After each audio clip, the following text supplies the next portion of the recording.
जानते हैं त्रेता युग में एक रानी के विचार बिगड़े थे। कौन थी वो रानी? रानी कैकेयी, जो भगवान राम को अपने प्राणों से प्रिय समझती थी। कितना अधिक प्रेम था, स्नेह था उन्हें भगवान राम से।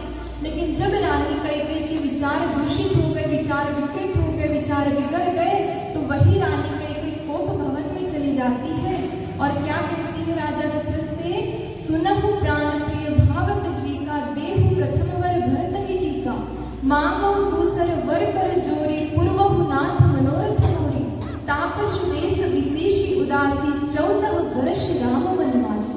क्या कहती है रानी कैकेयी? जब रानी कैकेयी के विचार बिगड़ जाते हैं तो रानी कैकेयी कोप भवन में जाकर राजा दशरथ से कहती है कि मेरे पुत्र भरत को राज तिलक हो और राम को 14 वर्ष का वनवास हो, नहीं तो मैं आत्महत्या कर लूंगी। और जब एक रानी के विचार बिगड़े तो उसका परिणाम क्या हुआ हम सभी जानते हैं। क्या परिणाम हुआ उसका? महाराज दशरथ को स्वर्गवासी हो जाना पड़ा, भगवान राम लक्ष्मण माता सीता को वन वन भटकना पड़ा, भरत को अपनी अयोध्या को छोड़कर बाहर रहना पड़ा, पूरी की पूरी अयोध्या अनाथ हो गई। उस समय केवल एक रानी के विचार बिगड़े थे तो इतना बड़ा संकट आ गया था। लेकिन भाइयों बहनों, आज यदि हम सोचें तो आज तो पूरे समाज में, पूरे राष्ट्र में विकृत विचारों की बाढ़ सी आ गई है। आज हर व्यक्ति विकृत विचारों की आग में जल रहा है। आजकल की जो साहित्यकार हैं जिन्हें प्रेरणापद साहित्य लिखना चाहिए, लेकिन वे ऐसा न करके अश्लील साहित्य लिख रहे हैं। क्या हो गया? विचार दूषित हो गए। आजकल के जो चित्रकार हैं उन्हें प्रेरणापद चित्र बनाना चाहिए, भगत सिंह विवेकानंद के प्रेरणापद चित्र बनाना चाहिए, लेकिन वे ऐसा न करके नारी की अश्लील तस्वीरें बना रहे हैं। क्या हो गया? विचार दूषित हो गए। आजकल के जो संगीतकार हैं उन्हें प्रेरणापद संगीत देना चाहिए, लेकिन वे अश्लील संगीत परोस रहे हैं और युवाओं को भ्रमित कर रहे हैं। क्या हो गया? विचार दूषित हो गए। आजकल के जो धर्माचार्य हैं वे धर्म की दुकान खोलते जा रहे हैं। धर्म जहाँ चेतना का विषय हुआ करता था, वहाँ धर्म आज जड़ता से जड़ कर रह गया है। क्यों?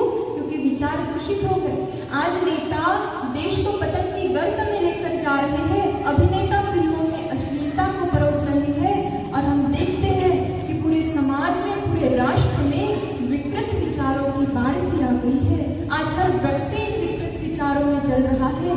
इसलिए भाइयों बहनों, आज हमें श्रेष्ठ विचारों की आवश्यकता है और श्रेष्ठ विचार हमें गायत्री माता देती है।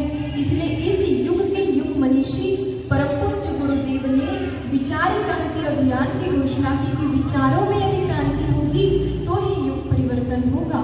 इसलिए गुरुदेव ने विचार क्रांति अभियान चलाया। आज आवश्यकता है हमें श्रेष्ठ विचारों के, सुंदर हमारे विचार होने चाहिए और श्रेष्ठ विचार हमें गायत्री माता प्रदान करती है। सद्बुद्धि की देवी है माँ गायत्री।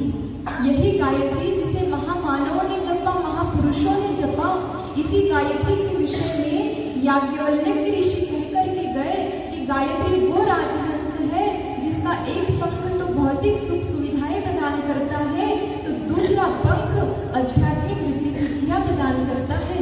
वही गायत्री जिसके विषय में महात्मा गांधी ने लिखा कि लंबे समय तक गायत्री मंत्र की साधना यदि की जाए तो पुरानी असाध्य बीमारियों को ठीक किया जा सकता है। इस मंत्र के वाइब्रेशन से हमारी सेल्स चेंज होती है। वही गायत्री मंत्र जिसे नियमित रूप से स्वामी विवेकानंद जी इसका जाप किया करते थे। जब जब भगवान का अवतार इस धरती पर हुआ तो भगवान ने भी गायत्री मंत्र को जपा। सृष्टि के आरंभ से इस धरा पर गायत्री है। ऐसी गायत्री मंत्र को आज हमें जानने समझने की आवश्यकता है। विश्व ब्रह्मांड की शक्ति है गायत्री।